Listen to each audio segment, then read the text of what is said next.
South India shopping mall kilo sale అభిమానుల కోరికపై శ్రావణంలో కూడా ఆషాఢం ధరలకి.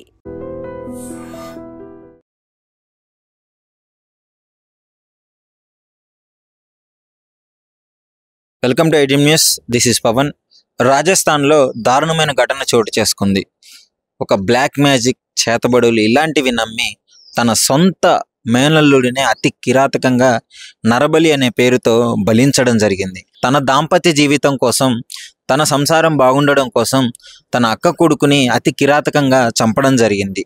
అసలు ఏం జరిగిందని వివరాల్లోకి వెళ్తే, రాజస్థాన్లోని అల్వార్ జిల్లాలో ఈ ఘటన చోటు చేసుకుంది.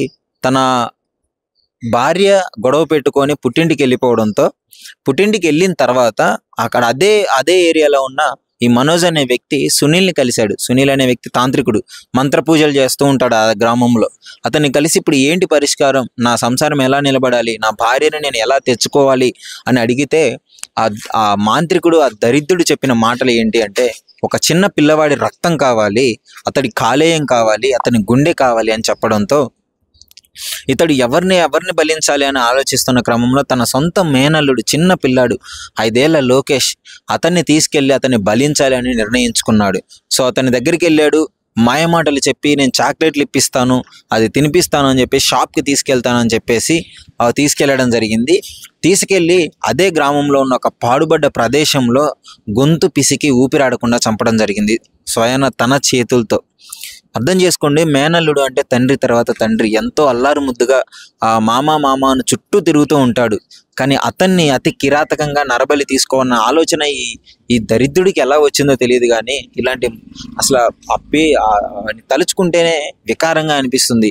అంటే అంత చిన్న పిల్లవాడిని తీసుకెళ్లి ఒక పాడుబడ్డ గృహంలో ఆ గొంతు పిసికి చంపి, సిరంజీస్ ఉంటాయి కదా, ఇంజక్షన్ వేసే సిరంజీస్, వాటిని తీసుకెళ్లి రక్తం మొత్తాన్ని బయటికి తీసి, ఆ బాడీలోంచి రక్తం తీసి అతని బాడీ కోసి ఆ లివర్ని కూడా తీసేయాలని చెప్పేసి ఆలోచించడం జరిగింది. సో ఆ తర్వాత ఏం జరిగింది అంటే, పాపం ఆ బాబు కనపడకపోవడంతో అందరూ వెతికి కంప్లైంట్ ఇవ్వడం అయితే జరిగింది. కంప్లైంట్ ఇచ్చిన తర్వాత వెతుకుతూ సీసీ కెమెరా ఫుటేజ్ చెక్ చేస్తే పోలీసులు వాళ్ళ మేనమామతోనే ఉన్నాడు, తిరిగాడు అని చెప్పేసి అయితే ఫుటేజ్ బయటికి రావడం జరిగింది. వెంటనే పోలీసులకి డౌట్ వచ్చింది. వాళ్ళ స్టైల్లో మనోజ్ అనే వ్యక్తిని విచారించాడు. విచారించిన తర్వాత మొత్తం ఈ భాగోతం అంతా బయటపడింది. సో వాళ్ళ భార్య పుట్టింటికి పోయిందంట గొడవ పెట్టుకొని. ఇప్పుడు ఈయన మంత్రాలు చేసి, పూజలు చేసి, ఆమె వశీకరణ చేసి ఆమెని ఇక్కడికి వచ్చే విధంగా చేయాలని చెప్పేసి వాళ్ళు భావించడం జరిగింది. ఆ మాంత్రికుడు మాయమాటలు నమ్మి తన సొంత మేనల్లుడినే అతి కిరాతకంగా నరబలి తీసుకోవడం జరిగింది. అంటే ఈ సమాజంలో ఇంకా ఇలాంటి దుర్ఘటనలు జరగడం సిగ్గుచేటనే చెప్పుకోవాలి.